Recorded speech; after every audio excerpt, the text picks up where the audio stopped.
Mwenyekiti, niwapongeze serikali, wamesema wamekusanya bilioni 689 tangu mwaka 2014-15 mpaka 2019-20 kutoka bilioni 689 mpaka trilioni 2.21. Lakini Mheshimiwa Mwenyekiti, ukiangalia majibu ya swali na swali nilouliza, swali langu halijajibiwa. Ila sasa najua kuna ethics za kutoa taarifa za mifumo. Najua ni taarifa sensitive na ndio maana hawajazisema.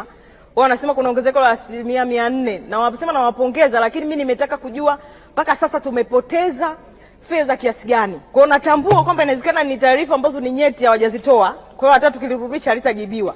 Ila naomba tu tukubaliane, mimi sitakuwa na maswali ya nyongeza, lakini naomba tu tukubaliane kwamba kuna shida kubwa kwenye mfumo. Kuna pesa, upotevu wa fedha, na ripoti ya CAG inaonyesha kwamba kuna upotevu mkubwa wa fedha. Kwa hiyo mimi niombe tu commitment ya serikali kwenye hili ya dhati kabisa